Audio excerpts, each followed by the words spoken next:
Alright, so we're going to learn about the infamous number I today. And you might be wondering if you have just started Algebra 2 or you're just looking at these math videos for fun, whatever.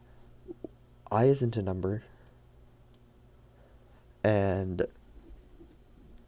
it is. So, I is unlike, it is similar to the variable x. So you would use x to be like x plus 4 equals 4. So then you would subtract, I'll do 6. Then you subtract 4 and solve.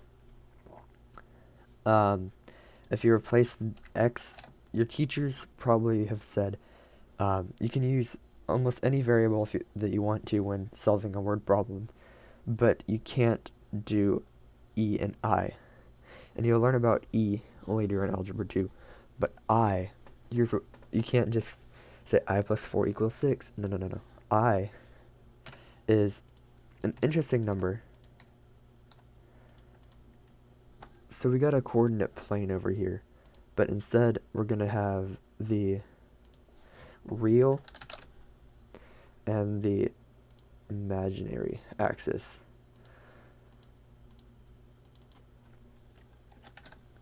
So this, and then for the coordinate plane, you'd have like a third axis that's like coming like this in the third dimension. And we live on this plane of numbers that's right here between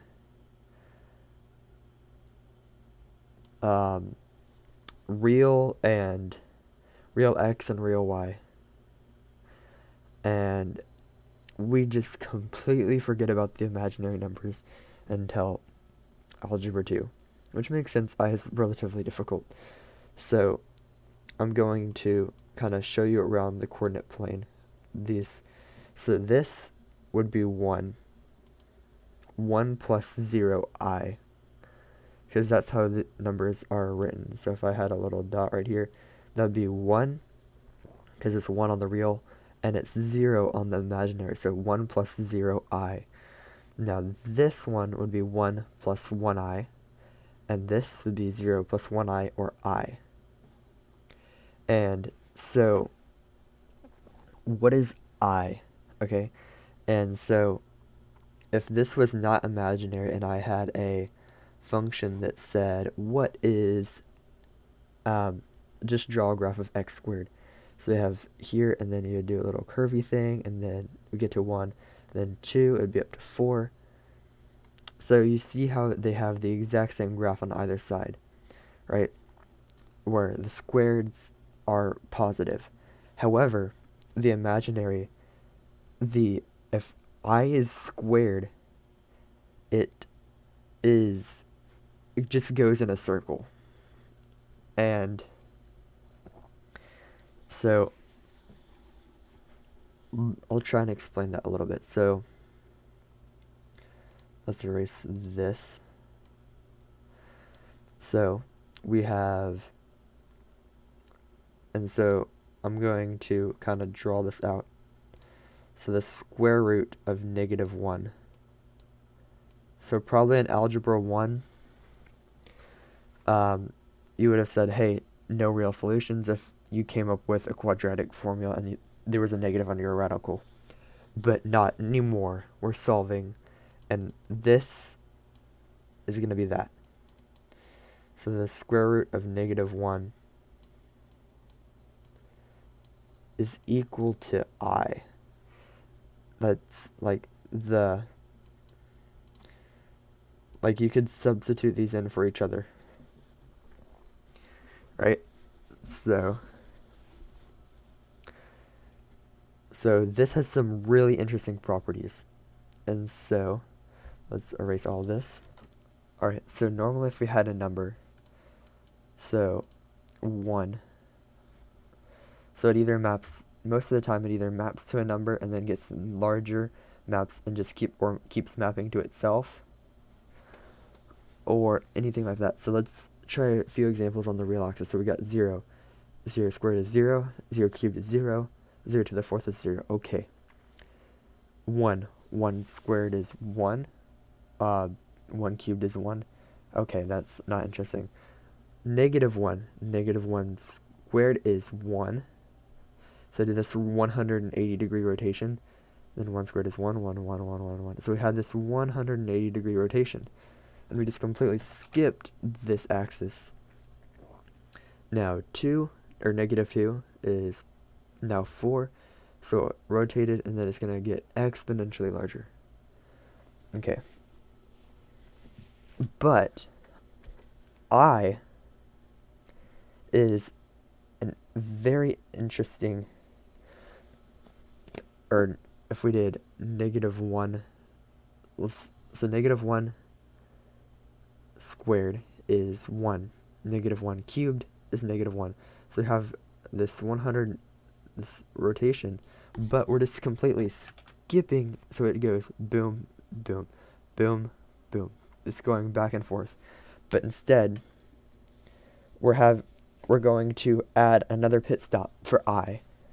Alright, so this means right here that if negative 1 is the square root of negative 1 is a number in itself. Right? So if we squared this, we squared I squared is negative 1. That's I squared is negative 1.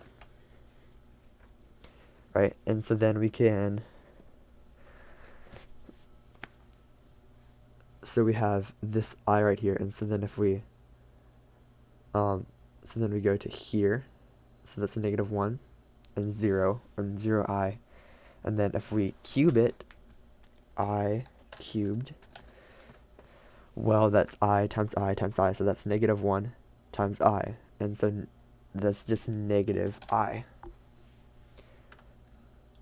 Now negative I times I, well, I squared is 1, or it's negative 1, and negative times negative I is just 1. So I to the fourth is equal to 1. And if we did to the fifth, something interesting happens. Okay, so we have I to the fifth. Well, if we multiplied I times 1, that's just I.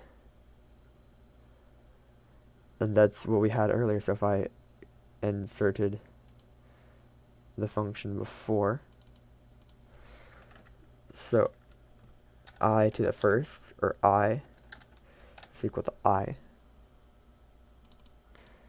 Then I to the sixth is equal to negative 1. And so this cycle continues. I, negative 1, negative I, 1. I, negative 1, negative I, 1. As the powers, so you have this rotation, and it's really interesting. So you're taking a pit stop to solve for other values. So now we have this general idea. Let's try some higher powers and just try and figure out what is its solution. Alright, so we have 3 equations that we want to solve. And so we know that it's going to be I, negative 1, negative I, or 1. So it's automatically, any problem you see, it's just with any, it's like I to the some power. And so it's automatically down to multiple choice, A, B, C, or D. But let's try and figure it out. Let's start with the smallest one, and let's look back here, see anything we notice. So this fourth power is going to be 1, and 8th power is going to be 1, and also 12th power is going to be 1. So that's interesting. So if it's a multiple of 4,